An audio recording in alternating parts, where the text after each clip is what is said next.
अब यहाँ सत्य तप बाहर भीतर की पवित्रता कुछ भी नहीं है। केवल बेचारे जीव अपना पेट पालने में लगे हुए हैं, उपद्रवग्रस्त हो गए हैं। असत्यभाषी, आलसी, मंद बुद्धि, भाग्यहीन हो गए हैं। हो गए। इसने कहा अब तो मैं थक गया हूँ।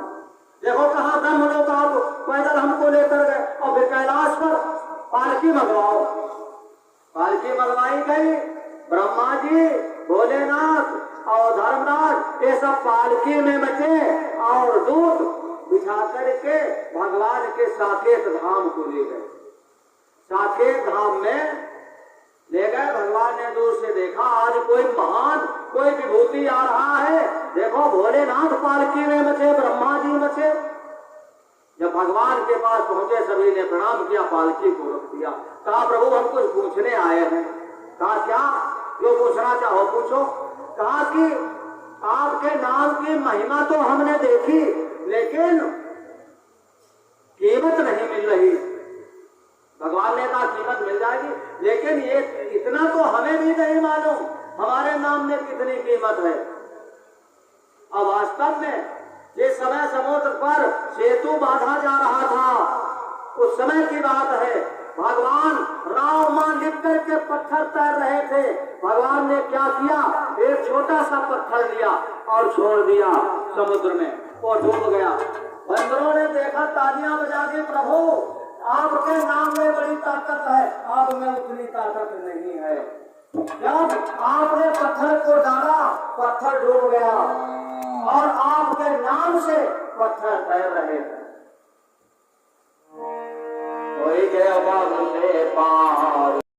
घर में भागवत श्रीमद् भागवत पुराण रहता है। जो लोग अपने घर में रखते हैं उतने समय तक उसके पितर दूध और घी और मीठा जल पीते हैं, उनको मिलता है।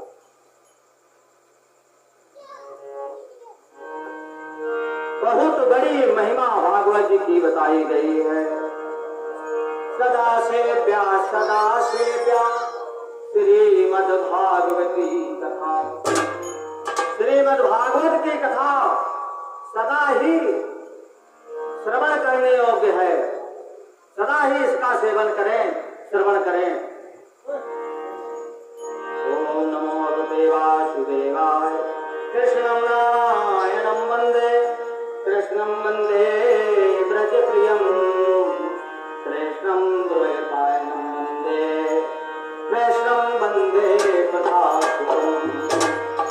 भागवत जी का प्रथम श्लोक ध्यान में। सच्चिदानंद रूपाय विशुद्धपत्यादि हेतवे तापत्रय विनाशाय श्री कृष्णाय वयं नमः।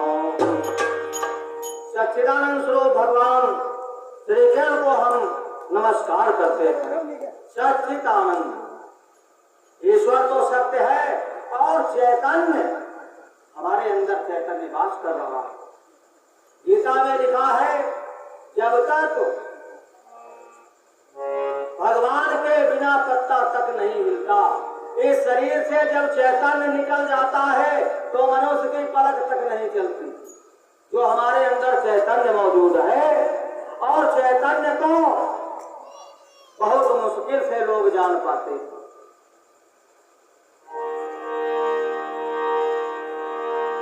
और यही आनंद स्वरूप है। हमारे जो आनंद प्राप्त होता है जीव को कब प्राप्त होता है? सच्चिदानंद हमारे अंदर है। जब हम भागवत कथा श्रवण करते हैं उस समय हमको आनंद मिलता है। या भगवान का संकीर्तन करते हैं तब आनंद मिलता है। शरीर जब तक आनंद रहता है, चैतन्य इसके अंदर रहता है, तब तक पवित्र रहता है। और जब ये निकल जाता है तो छूना तक इसे लोग पसंद नहीं करते।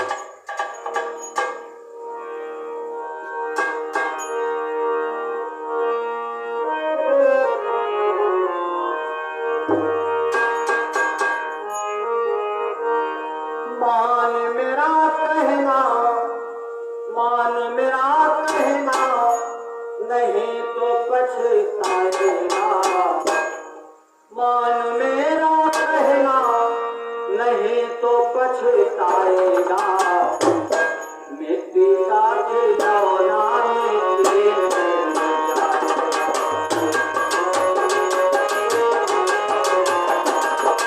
मान मेरा कहना, मान मेरा कहना नहीं तो पछताएगा, मिट्टी का खिलौना मिट्टी में जाएगा।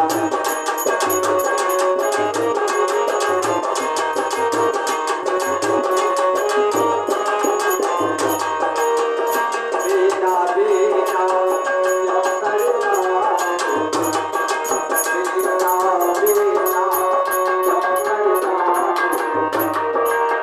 एक दिन बेटा एक दिन बेटा रोज बन जाएगा, एक दिन बेटा रोज बन जाएगा, मान मेरा कहना नहीं तो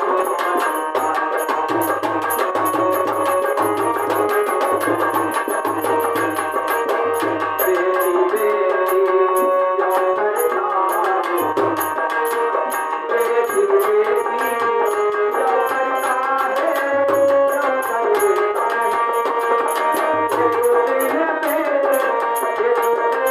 दिन मेरे जमाई ले जाएगा, एक दिन मेरे जमाई ले जाएगा, मान मेरा कहना नहीं तो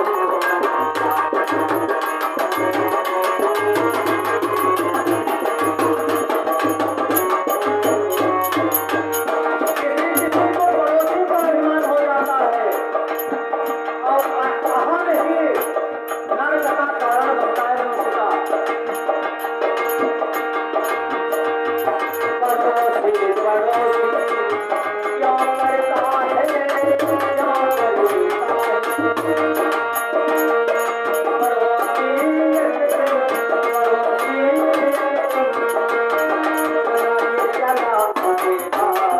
पड़ोसी स्मशान तक जाएगा और जला करके वापस चलाएगा, पड़ोसी जला के चला जाएगा, मान मेरा कहना राम नाम रे चले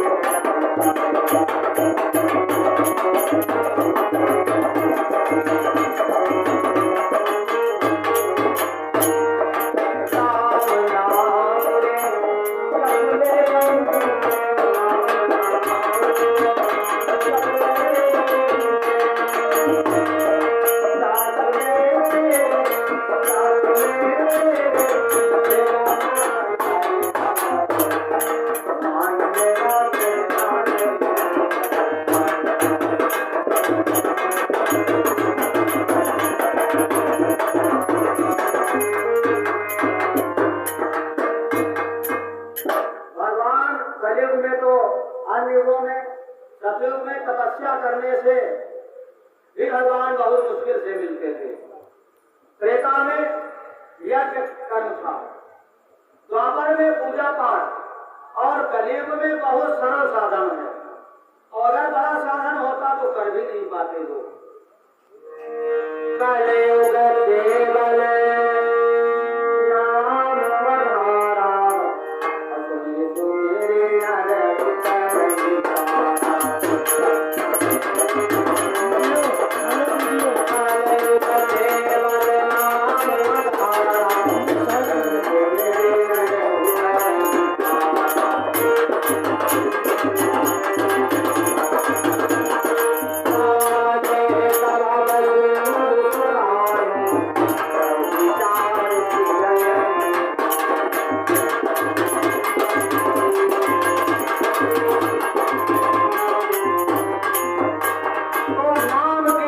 बताई गई है।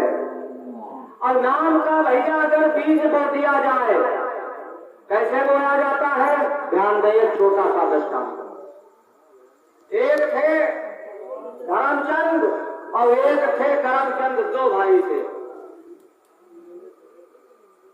तो धर्मचंद तो धर्म करते थे, कोई संत महात्मा मूर्ति अगर मिल जाता उसे अपने घर ले आते, भोजन करवाते, पूजन करते। और करमचंद का काम था गाली देना। अगर कोई संत आ जाता तो धर्मचंद को भी गाली और संत को भी गाली करमचंद देता था। करमचंद ऊपर रहते थे दुमंजिल पर और धर्मचंद नीचे। एक दिन अयोध्या के संत आ गए तो धर्मचंद उनको हाथ जोड़ करके प्रणाम किया और कहा, बाबा स्वागत है और मेरे घर चलो, भोजन जलपान करके जाना। क्या हुआ कि महात्मा गए, जलपान करवा रहा था करमचंद, तब तक करमचंद आ गया। कहने लगा, रे नालायक, सब पैसा सब धन तू ऐसे ही बर्बाद कर देगा महात्माओं को खिला खिला करके? तुझे शर्म नहीं आती? पिता का जोड़ा हुआ ये धन तू बर्बाद कर रहा है। इतना कह करके ऊपर चला गया। धर्मचंद कहने लगे, बाबा माफ करना, क्षमा करना, ये मेरा भाई नर्क जाएगा, मदिरा पान करता है, अवैध सब अनैतिक कर्म करता है। बाबा कहने लगे क्या तारना चाहते हो इसको? कहा, हाँ बाबा, अगर तर जाए तो अच्छा है, भाई भाई होता है। तो क्या हुआ कि बाबा ने कहा, ठीक है, थोड़ी देर के बाद हम ऐसा बीज इसके अंदर बोकर जाएंगे कि ये कर जाएगा। तो बाबा ऊपर चढ़ गए, इधर उधर दरवाजे पर लग गए। उस समय में था इसने सोचा कि बाबा तो चले गए होंगे, अब धर्मचंद को गालियां दी जाए। क्या हुआ, ये दरवाजा खोल करके जैसे ही बाहर निकला गालियां देने लगा। उन बाबाओं ने पकड़ लिया इसको और पकड़ करके इसे गिरा दिया, मुक्कों का प्रहार किया। कहा, प्रेम राम बोल। एक मुक्का मारा, कहा राम बोल, राम कहे तो मार डालूंगा। ये धीरे से इसने कहा राम। दोबारा एक मुक्का मारा, कहा बोल राम। तीसरा मुक्का मारा, कहा बोल राम। 3 बार राम कहलवाया। 3 बार जब राम कहा, बस कहा, वो बीज मैंने वो दिया, बस एक इतना ही काफी है। ये तंबिया चाहे उल्टो दबाओ और चाहे सीधो, जब यहाँ जरूर। बाबा ने कहा, मैंने बीज बो दिया और मैं गुरु भी इसका बन गया। 3 बार इसने नाम लिया। बाबा लोग तो चले गए। धीरे धीरे समय बीता। करमचंद की मृत्यु का योग समय आ गया। करमचंद मर गए, यमदूत आए और यमदूत पकड़ करके ले गए, धर्मराज के दरबार में खड़ा कर दिया। अब खड़ा चित्र को पित्र को आदेश दिया गया कि छांटो इसकी कर्म गति, कितना पाप है, कितना पुण्य है। चटनी हुई। कहा कि अपने जीवन भर में इसने पाप ही पाप किया है, लेकिन 3 बार इसने भगवान का नाम लिया और एक संत ने वही गुरु बन गया, उसने नाम लिवाया। कहा तो फिर ठीक है। धर्मराज ने कहा, 3 दिन के लिए तू स्वर्ग को चला जा। वो पहले पुण्य नाम का पुण्य भोगेगा। या